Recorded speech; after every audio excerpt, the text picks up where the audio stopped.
Crimson, Issue 8, Crossroads. Her name is Scarlet X, and she is a member of the secret and sacred society of the Red Hood. Like all members from this group, she has been trained since birth in the art of hunting and killing all things supernatural. At the moment, Scarlet is the only active member of the Red Hood in the New York area.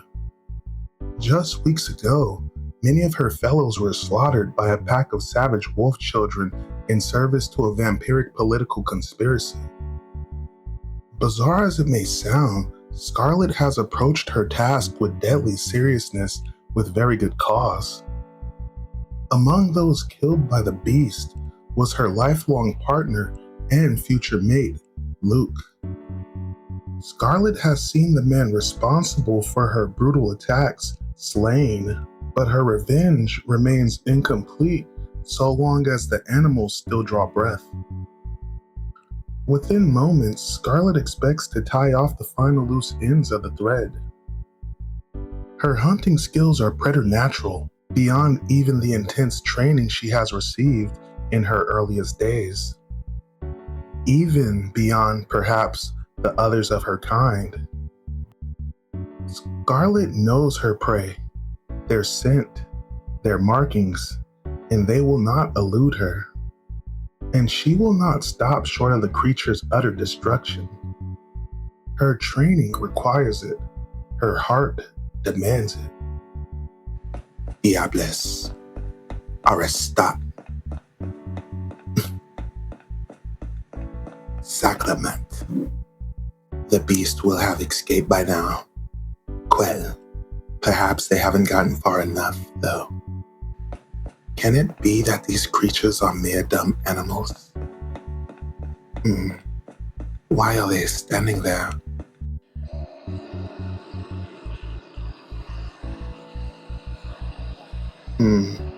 Moving targets are still targets.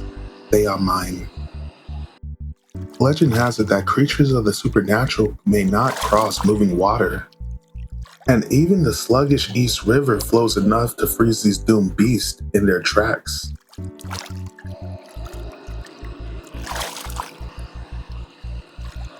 Go back to hell.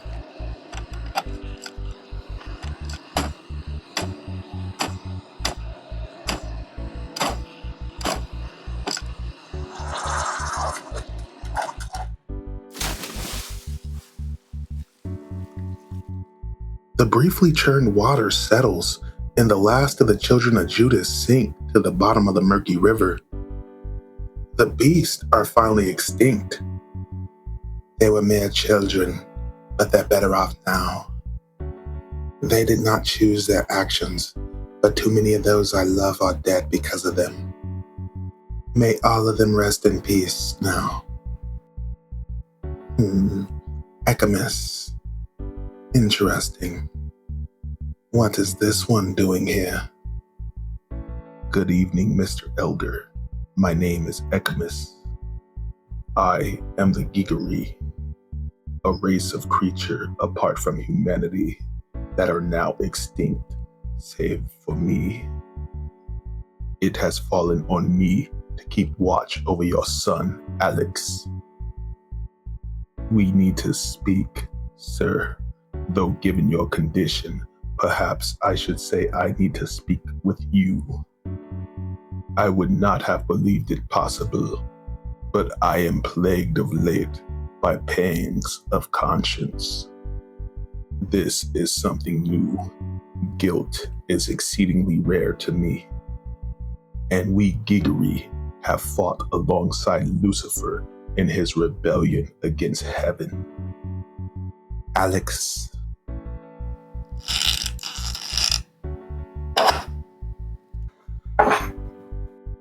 Hey, Scarlet. Missed again. I may have never missed you, except by choice. You may recall that I have saved you several times in direct opposition to my sworn duty as a Red Hood. Go ahead.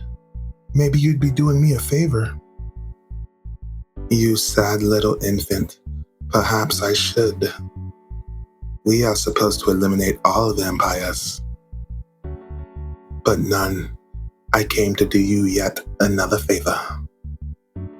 I came to take you to see something of great interest, and so I shall, if your self-pity will allow it. Self-pity? I'm 16 and I've already been killed and turned into a vampire. I've seen my girlfriend murdered, and I'm supposed to be some sort of chosen one, but no one will tell me what that means. And just days ago, I was put on the trial of my life by archangels. If that doesn't entitle me to a bad mood, then And it only gets weirder from there, because you know why the angel spared me? It's because Satan vouched for me. I'm sorry. I'm sure that is all true and just tragic, but it sounds so stupid when you say it.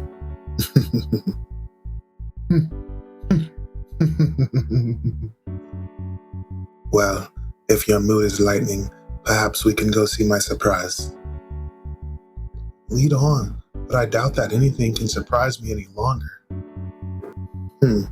So young, so naive, so wrong. It might be that you may find some of the answers you seek. Oh, well, can you tell me what the chosen one is? No, alas. But unless you think you are alone living a life of strangeness, I will tell you a fairy tale. Once upon a time. Where you moseying off to, cowboy? I think you're wrong, Trudy. He ain't no cowboy. He's an Indian. Ain't that right, Tonto?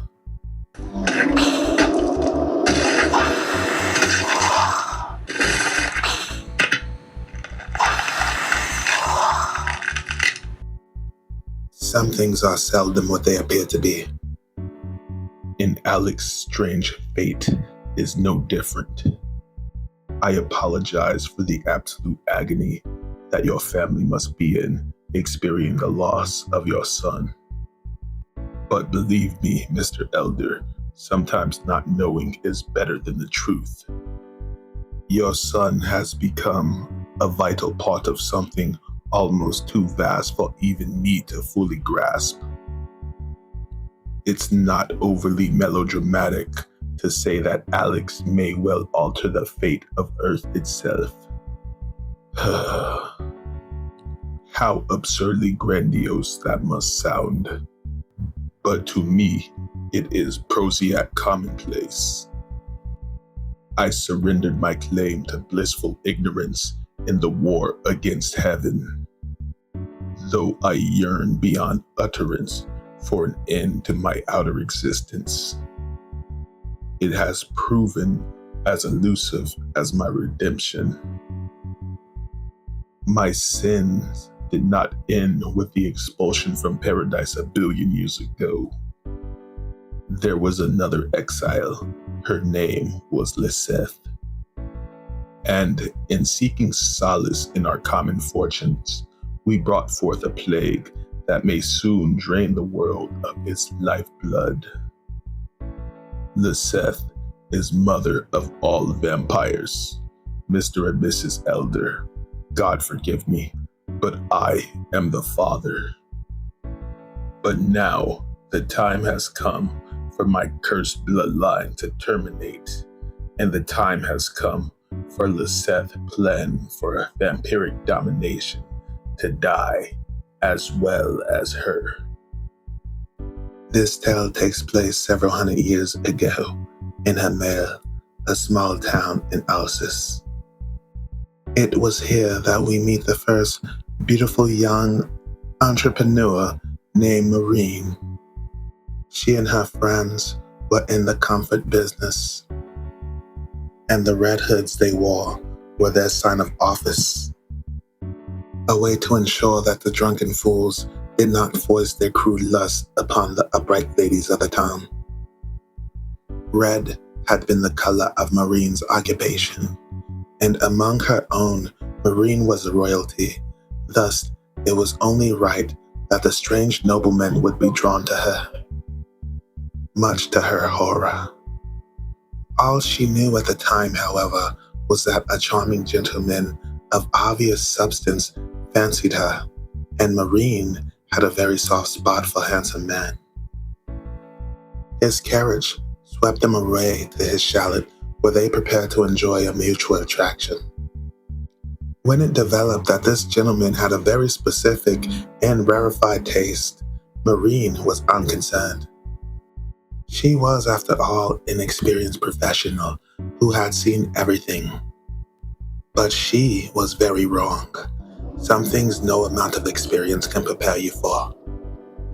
The beast invented a new depth of Satanism that night.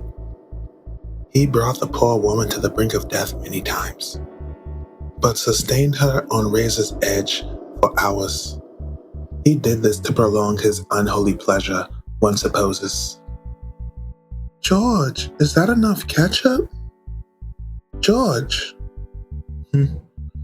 I'm sorry, honey. I guess I was just daydreaming. Is that all it is, George? Are you feeling okay? Sure. I'm just a bit spacey, that's all. Thanks to my weird dreams, I haven't been sleeping that well, but I'm sure it'll pass. Maybe you should see a doctor. Doesn't the police department have people on staff?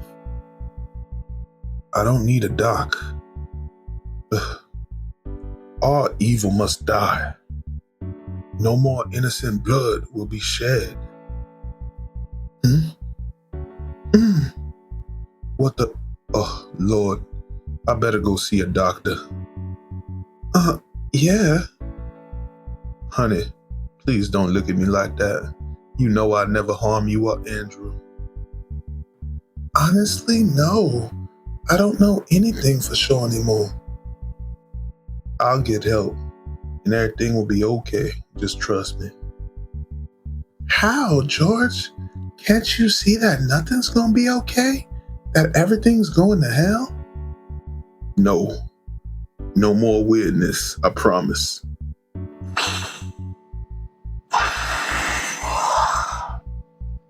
Poor Marine would have died, should have perhaps, save for the less than timely arrival of the brave huntsman. The huntsman had already been stalking the beast. He had lost a sister to the thing's savagery. And so he came well armed with silver-tipped arrows. The monster died quickly, a mercy denied to many of his victims.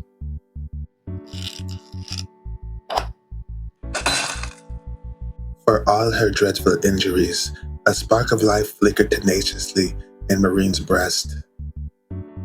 A spark feigned to ablaze by the heat of her outrage and violation.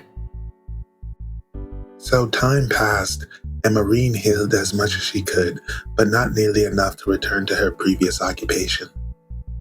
Which was fine with Marine, her rescuer. His name was Elaine, and he had fallen in love with her, and she owed him her life, and so they were wed. And soon, a spark of life grew within Marine. 2 lives, in fact, and though he would raise them as his own, Elaine was not the father. At 6, the boy and girl began archery training. By 8, they were marksmen. Since both parents had been scarred by encounters of evil sorcery, it had been determined that the children would be instruments of the revenge. The 2 loved their parents, and in fact they had been raised for no other purpose. They gladly went along with these harsh plans.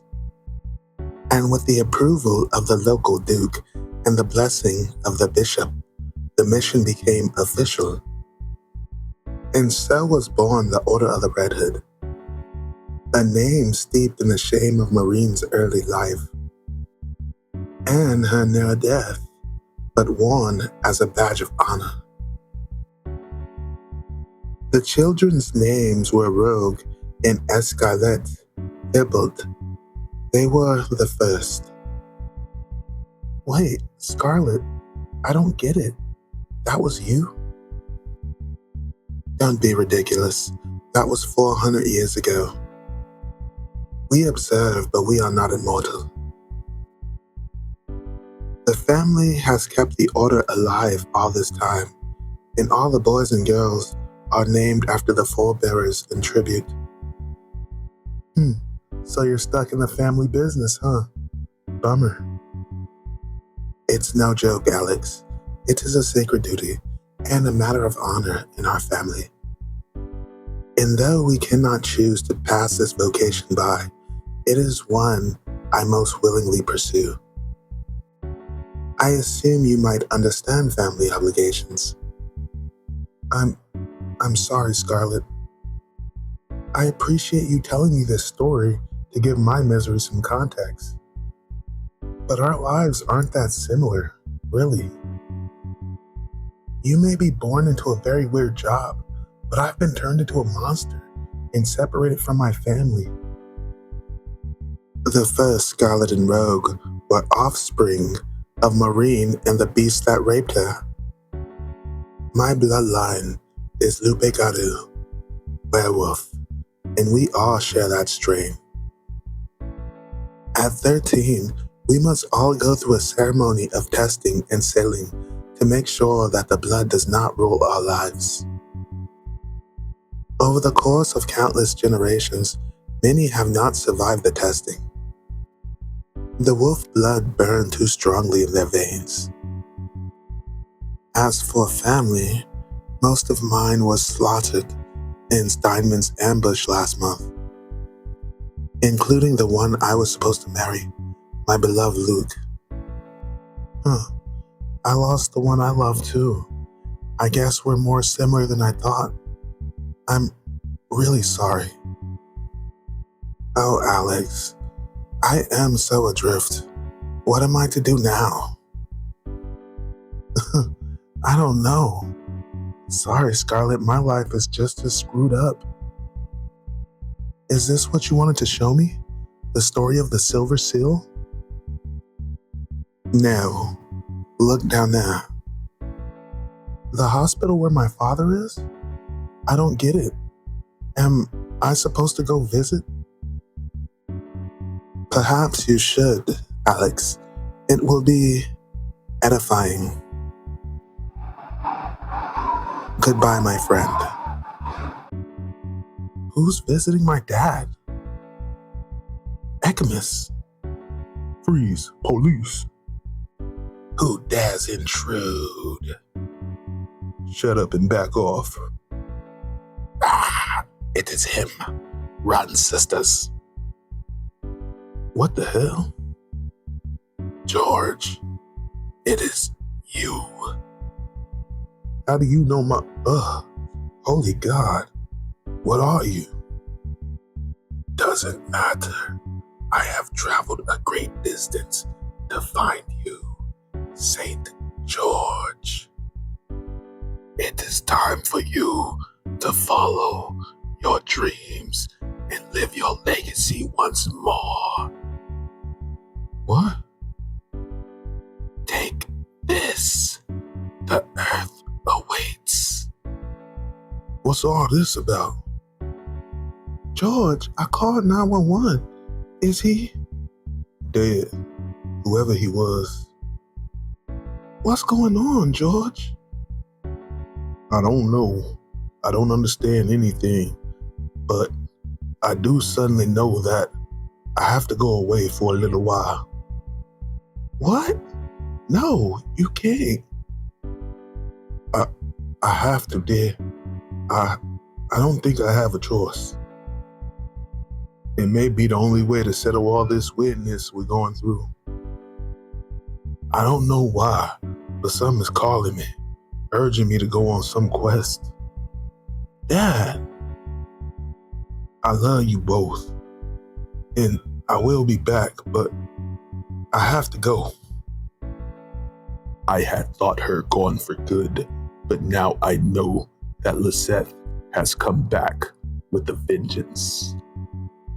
Only Alex has the power to stand against her. Alex was bred of a new kind of vampire. Only he has a chance to ultimately vanquish her. Lisette knows this and will attempt to kill Alex first.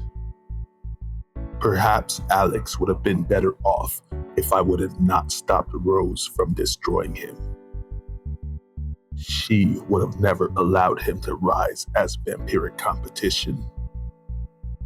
But Rose was an unwitting cog in a cosmic scheme. And once infected, Alex had to survive. And he had to be transformed into the unique entity he is. I alone was empowered to effect that evolutionary leap. I had to make Alex a vampire to destroy all other vampires. You cursed me with this damn life. Alex, I had no choice. It was decreed necessary. It is your fate. The hell with that. You used me, destroyed my life and my family for the sake of your stupid mumbo jumbo. I won't help you anymore. I hate you. The monastery of Saint Benedict, Reims, France. Rights violation in China slow our efforts behind the wall. Perhaps, but Hong Kong is a new wedge for us. We will eventually prevail. Monsignor Thibault, Abbe Philip. It has happened. The prophecy is fulfilled. Are we sure? When did one come? A short time ago. We just now put the pieces together. Has the Monastère d'Orient been notified?